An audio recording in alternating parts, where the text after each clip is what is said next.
Selamat mendengarkan. Sial, kenapa tiba-tiba aku kesel? Biasanya kalau ada yang kesel gitu, ada yang lagi nyumpahin. Hahaha. Ucap Maisa terkekeh. Yang benar, Mak. Harlan mengeritkan alisnya. Kata orang tua dulu sih begitu. Jangan-jangan gadis yang marah-marah tadi yang merutukiku. Ucapan Harlan masih terdengar Maisa dan William. Gadis, ucap keduanya berbarengan. Harlan menatap Maisa dan Will bergantian. Ah, kalian ini bisa hanya menguping pembicaraan orang. Aku sudah tidak mau makan lagi. Harlan beranjak dari duduknya dan berjalan ke arah tangga. Habiskan makanmu, biarkan saja dia. Sepertinya Harlan sudah mulai membuka hati untuk seseorang. Maisa tersenyum sumringah. Waktu terus berlalu. Sudah sebulan Lupita menunggu kabar dari perusahaan Vandeles, tapi tidak juga ada kabar. Ia begitu berharap mendapat bekerja di perusahaan itu, karena sesuai dengan jurusannya, seorang arsitek yang hanya lulusan D3. Lupita seorang gadis yang cerdas. Di tengah tekanannya hidup bersama bibi dan sepupunya yang julid, ia sanggup menyelesaikan kuliahnya hanya sampai lulusan D3.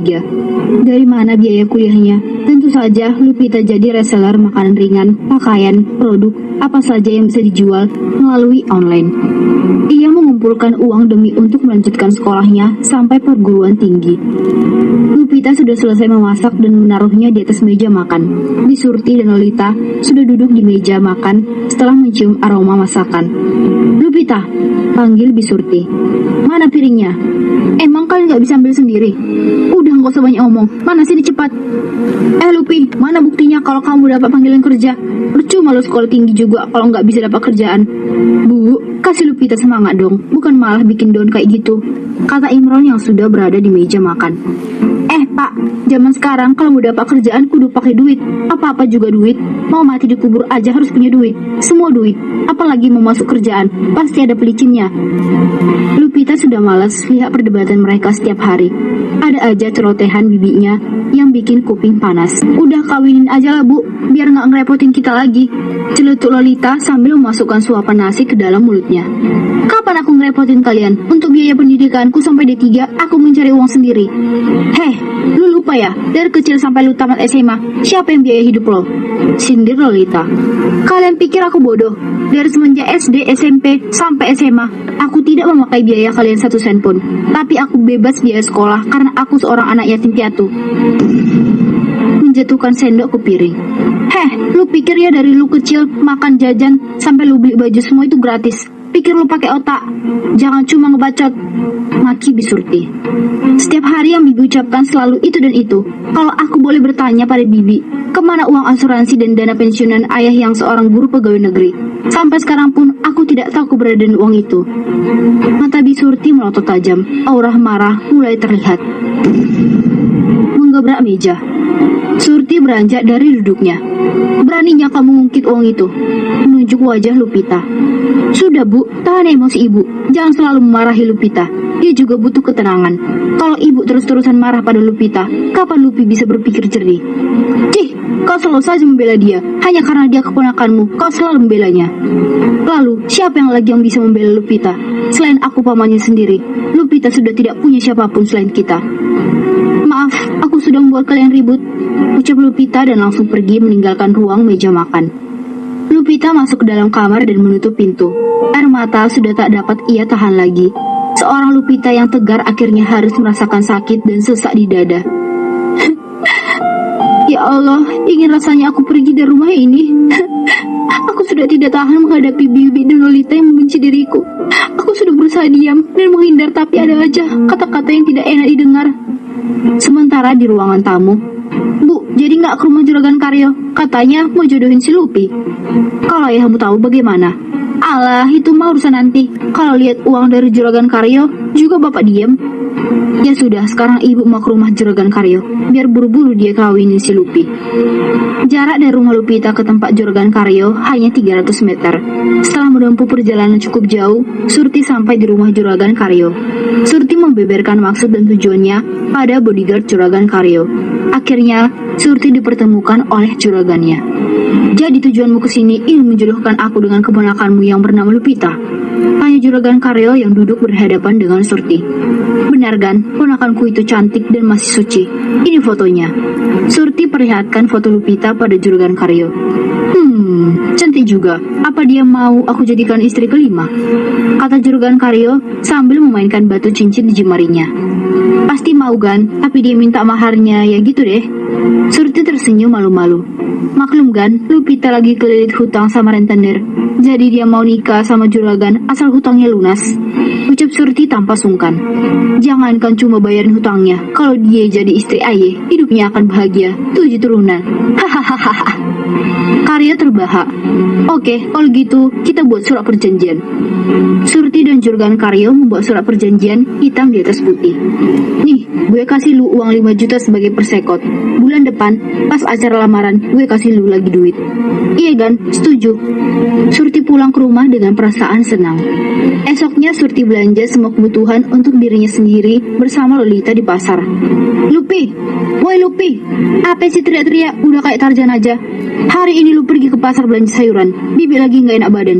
Nih duit 100 ribu, lu boleh habisin. Kembaliannya buat lu aja. Gak bisa Bi, aku harus pergi, mau cari kerjaan lagi. Udah kesana gak usah ngebantah. Cari kerjaan gak pernah dapat. Kawin aja biar hidup lu senang tinggal di rumah menterang. Kenapa nggak Lolita aja yang disuruh kawin? Dia kan di rumah mulu nggak pernah ngapa-ngapain. Berani lu ya nyuruh anak gue kawin? Pergi sana. Dengan perasaan dongkol akhirnya Lupita pergi ke pasar. Di sebuah pasar ia membeli sayuran dan ikan. Di dalam perjalanan pulang ia dicegat oleh suruhan orang-orang juragan Karyo. Ayo ikut. Tangan Lupita ditarik paksa. Ngapain kalian tarik tangan orang? Lu kira gue tambang? Kami disuruh juragan Karyo untuk menjemputmu. Siapa juragan Karyo? Lupita mengeritkan kedua alisnya. Semua orang juga tahu juragan Karyo bener togel. Empangnya di mana-mana, kontrakannya ratusan petak. Terus apa masalahnya dengan gue? Karena lu sudah dijodohkan sama juragan Karyo oleh bibi lu. Apa? Lupita membelakkan matanya. Ayo sekarang ikut ke rumah juragan Karyo. Dua orang itu menarik kembali tangan Lupita. Lepaskan! Lupita berontak, ia menendang kaki pria itu sekeras mungkin, dan satunya ia menendang perutnya. Lupita berlari sejauh mungkin. Au! Sialan, dia kabur. Kejar cepat. Bodoh kalian malah berdiri di situ. Kita kejar pakai motor saja biar cepat. 3 pria yang lain mengejar Lupita dengan motor. Mau kemana kau? Lupita terkepung. Demi harga dirinya, Lupita terus menghindar dan berlari secepat mungkin. Tanpa ia sadari, sebuah motor melaju di depannya.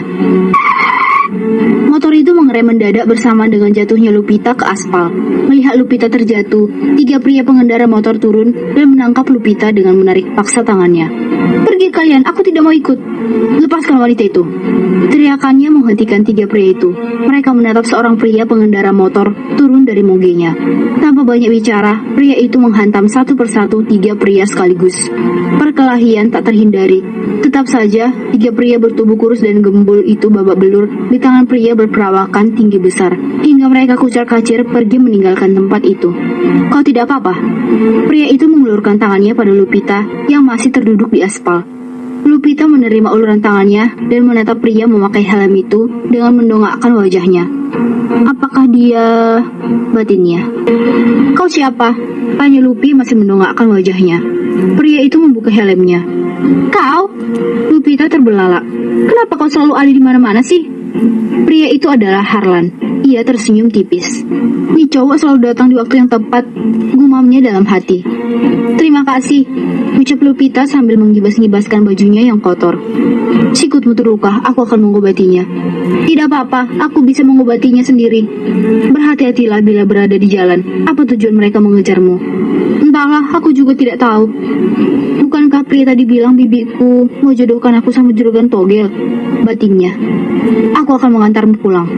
Tidak usah, rumahku tidak jauh dari sini. Aku bisa naik angkot saja. Kau yakin tidak ingin diantar pulang? Lupita menggelengkan kepala dan tersenyum tipis. Tidak, terima kasih pak. Aku pulang dulu. Lupita berjalan pergi meninggalkan pria itu. Di perempatan, Lupita menyetop angkot yang melintas di depannya.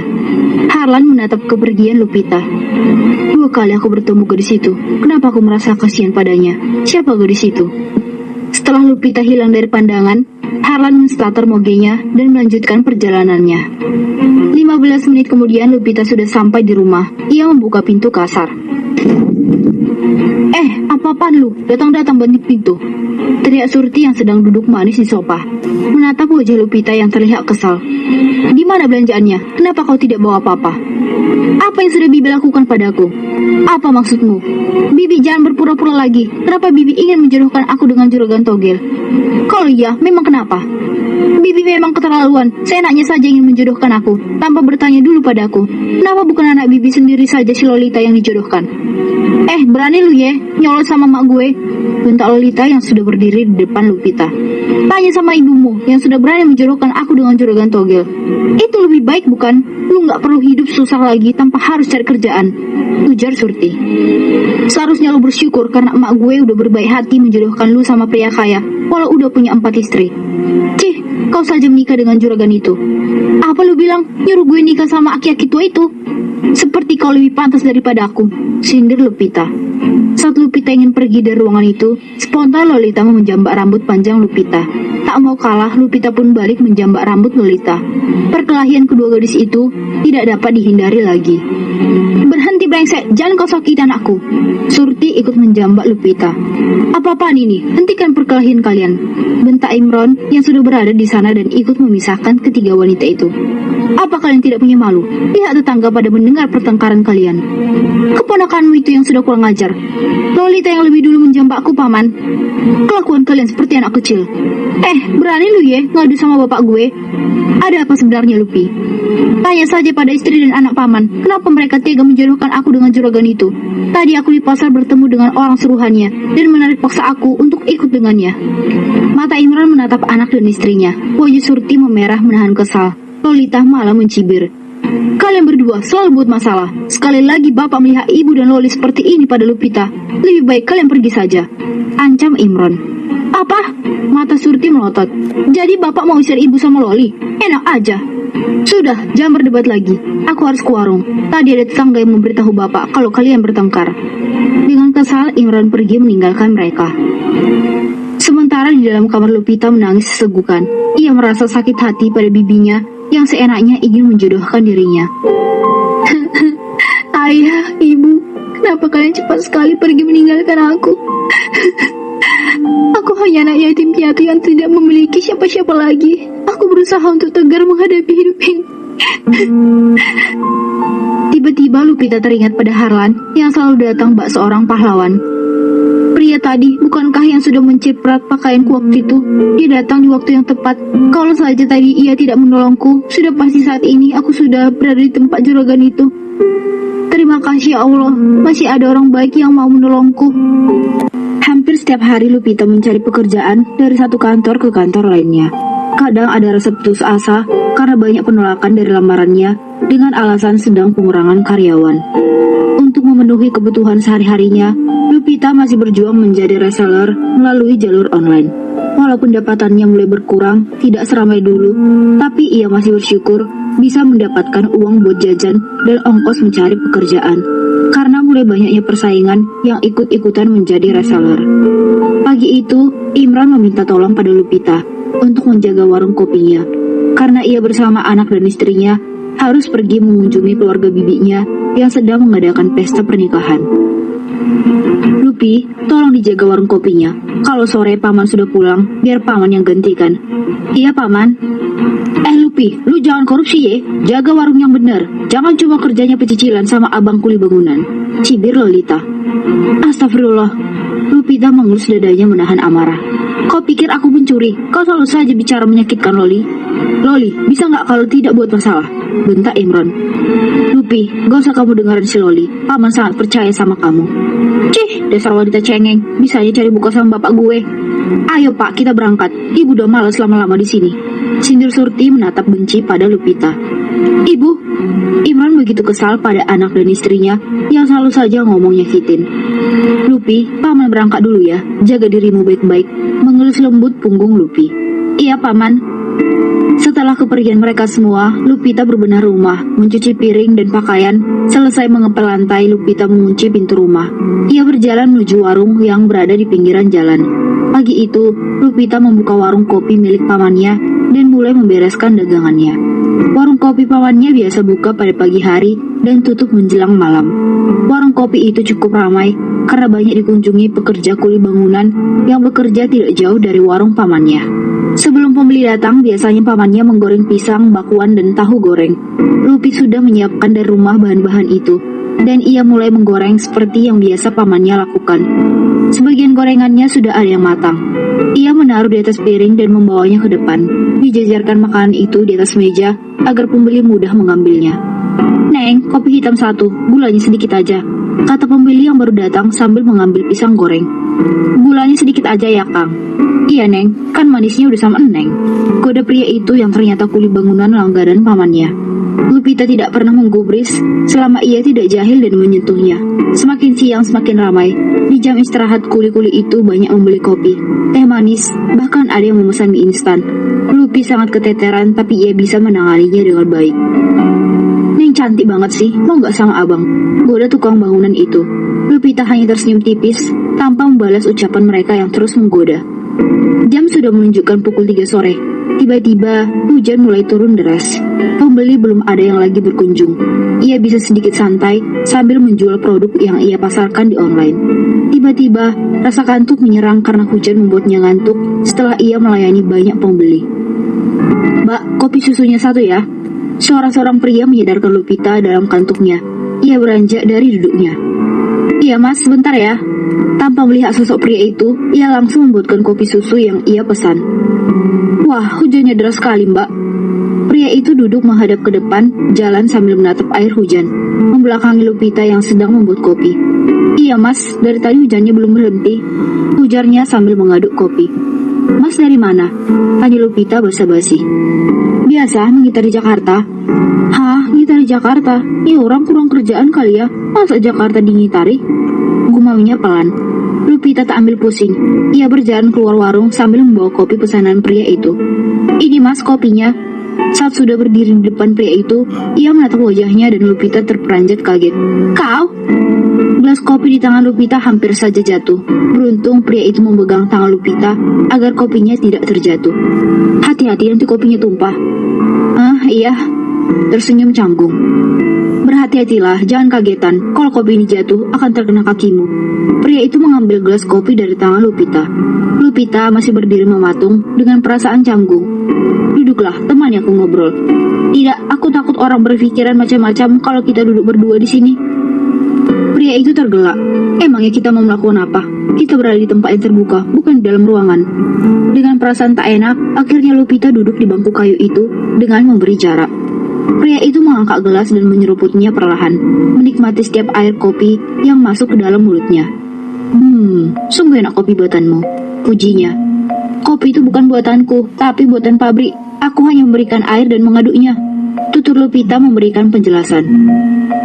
"Ini cowok alih banget sih, tahu itu kopi kemasan beli di warung. Mana bisa aku bikin kopi? Aku hanya memberikan air panas doang," gerutunya dalam hati. Pria itu menoleh pada Lupita dan tersenyum tipis. "Ternyata kau jualan kopi di sini." "Bukan, ini warung pamanku. Aku hanya membantunya saja kalau ia lagi ada keperluan." Lupita mulai membuka pembicaraan. "Kenapa Tuhan selalu pertemukan kita?" ujar pria itu menyeruput kopi kembali. Menaruh kembali pada tatakannya. "Kau tanyakan sendiri saja pada Tuhan," ucap Lupita dingin. "Pasti, nanti aku akan tanyakan." Pria itu terkekeh. "Ish, apanya yang lucu? Malah tertawa." "Wajahmu yang lucu, terlihat menggemaskan," godanya lagi dan terkekeh. Lupita memegangi kedua pipinya yang sedikit tembem. "Kau ketawain pipiku yang tembem ya?" Mata Lupita melotot pada pria itu dan disambut gelak tawa olehnya. "Is, nih orang kenapa ketawa mulu sih? Apa masa kecilnya kurang bahagia ya?" Masih gerutu dalam hati. "Siapa namamu?" tanyanya lagi. "Apa sepenting itu sebuah nama?" tanya Lupita. "Kita sudah 3 kali bertemu, rasanya kurang enak ngobrol tanpa mengenal nama." Sebenarnya Lupita sedikit ragu mengingat pria itu sudah pernah menolongnya. Namaku Lupita, panggil saja aku Lupi."